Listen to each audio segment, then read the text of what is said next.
So I admit this video is going to be an interesting one, and the length of the video is going to be determined by how long I can hold the camera with my arm. But I've just been listening to a news report, a business report on the economy, like I do every day actually. Again, cryptos are in the news. In fact, right now, they're in the news every day because of the falling prices. And all cryptocurrencies they're all falling quite dramatically from highs that they've been in the last 12 months. This is June 2022, and Bitcoin is today around the $20,000 mark, which that's a large drop from its height of around $60,000 within the last year. So we are seeing significant drops in value.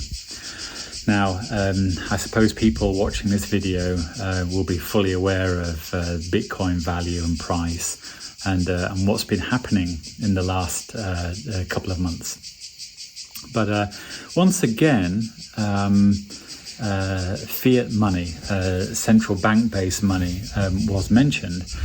And if you've looked at my other videos, the economy, money, cryptocurrencies, I've mentioned a few times. And but as I was listening to the news report, I kept on thinking to myself that I'm aware that many people, even people in business and people that work in finance, don't fully understand monetary systems, fiat-based monetary systems, central bank-based money systems, like the dollar, euro, and pound. And I suppose it's a bit of a tricky, not tricky, but a difficult subject to talk to, because it is very dimensional. There are lots of factors around why a central bank-based money system works and how it works. Now, the reason that most people accept what the news and the mainstream media tell you, or what somebody with a PhD in economics tells you, that the money that we have today is a medium of exchange, it's issued by central banks control it, and it has value, and it's how the world works. It's a medium of exchange, and humans, people, we sell our labor for payment in the currency of the country that we work in, or you're paid in a currency that you accept, and that currency has value, and then you buy stuff with it. That's essentially how it works. And so this is pretty straightforward. People can accept that.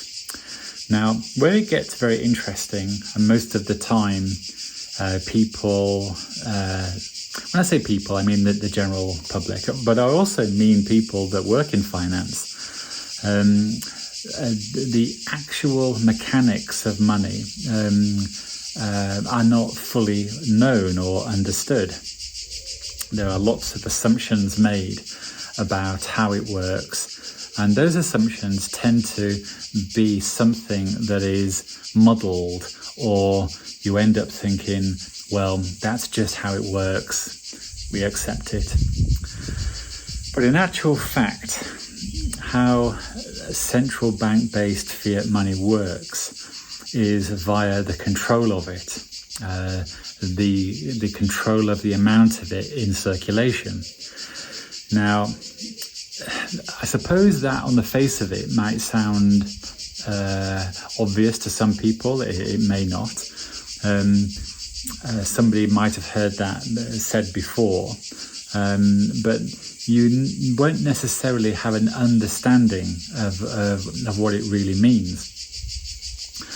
Now, what I'm going to try and do is explain the difference or why cryptocurrencies may have a hard time in the future, and the reason why they may collapse today. I'm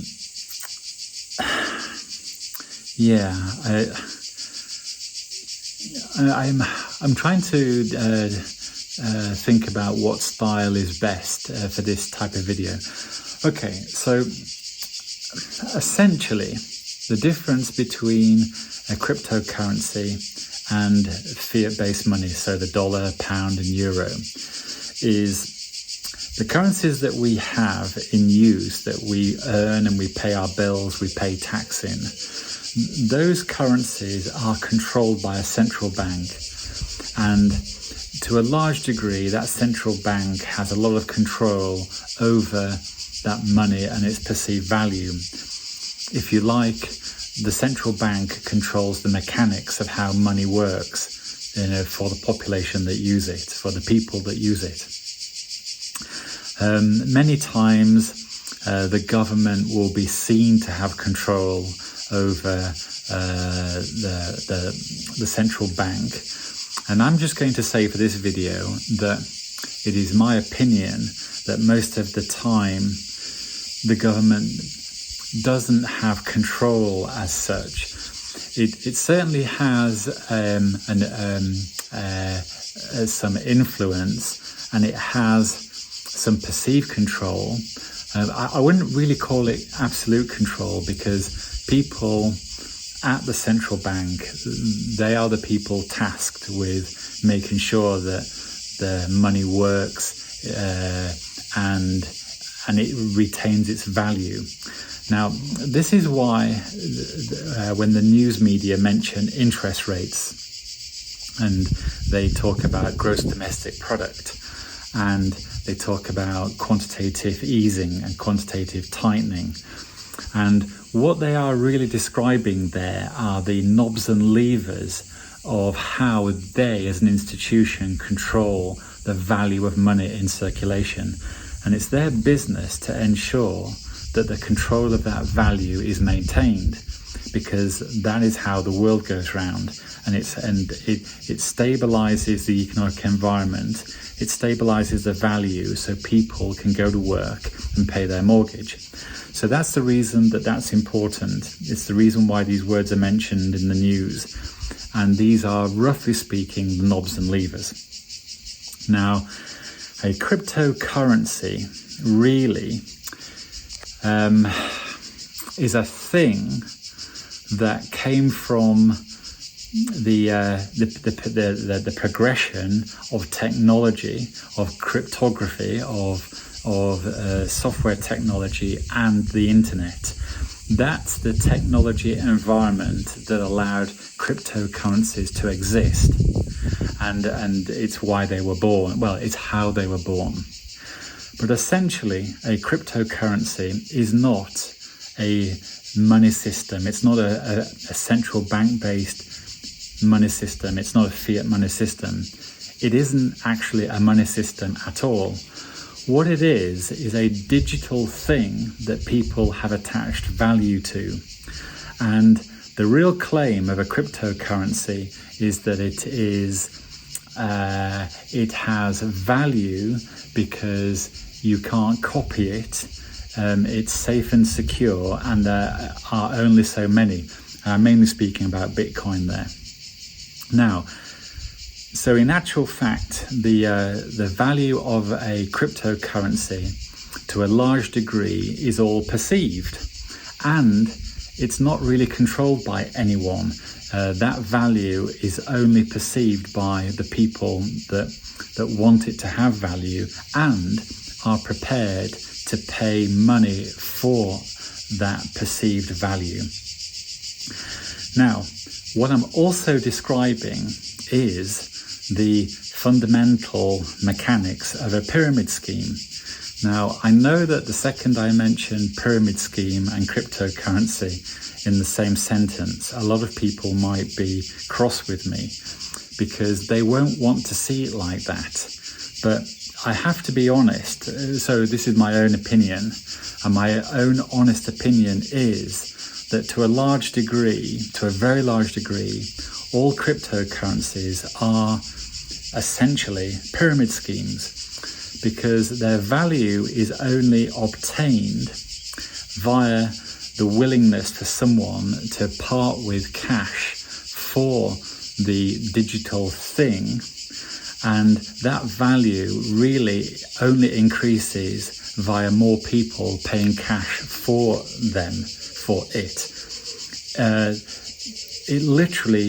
They literally are pyramid schemes. Now, yes, this pyramid scheme might have a long shelf life, because if people are going to continue to want to buy Bitcoin for the next 10 years, well, yes, in that case, there is a very good chance that the value of these cryptos, and I'm really going to reference Bitcoin here, is going to go up, because the recent history of the price of Bitcoin does suggest that the price will keep going up.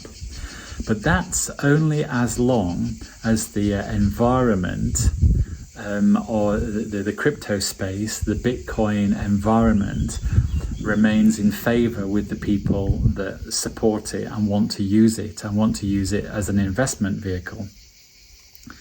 But someone like me, all I can really see is that it's a pyramid scheme. Now, I'm not taking away or discounting the good parts of it, the very great parts of it. The fact that it's decentralized, the fact that it's the transactions are traceable. There's an awful lot of safety and security in it. But at the same time, that decentralized aspect brings with it loads of risks, because there isn't a body or there isn't a central thing that you can go to if you lose your Bitcoins or if someone steals them from you. With a decentralized thing like Bitcoin, if someone steals your code and then steals your Bitcoin, there is absolutely nothing you can do about it, unless the police, unless the crime agencies can get involved and they can retrieve the keys and the value that way. But it's very difficult, because unfortunately cryptos, and in particular Bitcoin, do lend themselves. It's a very good vehicle if you're a criminal and you're trying to hide and you're trying to move money illegally. Cryptocurrencies, Bitcoin in particular, is a very good mechanism to actually do that. So anyway, I'm aware that a lot of people that have a vested interest in Bitcoin and cryptos, and people that have investments in cryptocurrencies, watching this video will be uncomfortable, and you probably won't believe it. And I'm more than happy to change my view, and maybe I will change my view. But right now, and for the last few years, I have really understood my perception and my understanding is a certain way, and I'm very doubtful of the longevity. I'm doubtful of the future of cryptos in the context of them being a valuable asset. I think there are conditions where cryptos could go to zero. They could be worthless. And right now we have an economic environment, as we are going through a financial reset. Those conditions could trigger massive sell-off of all cryptos as people lose faith in the value build proposition of a cryptocurrency. And once these cryptocurrencies start to decline in value, it's like a snowball effect. Everyone will get scared and pull out. Now, I can't predict the future. I don't know how long this decline will take place. And I don't know what the future is for cryptocurrencies. There might be a new cryptocurrency that comes through in the next year that's better and more improved. I don't know. But right now, cryptocurrencies, I believe and I understand, based on my own understanding, face a very dark future It wouldn't surprise me if they all collapse and their values significantly decline. And I don't think that they are a short-term investment vehicle whatsoever. I think you have to be very careful, and you have to have a lot of faith and understanding, and you have to know more about them than I do for you to take an informed view on them if you are viewing them as an investment vehicle right now. Anyway, this is a quick video, and my arm is giving way, so I have to say goodbye anyway. But I hope this is of help to someone. I'm sorry that it won't support a lot of people's views, and and I hope that if people are losing money, I hope for you things do get better, and you're able to reconcile, or maybe things turn out okay for you. But those are my thoughts today on Bitcoin. I hope everyone is well, and I wish you all a good day.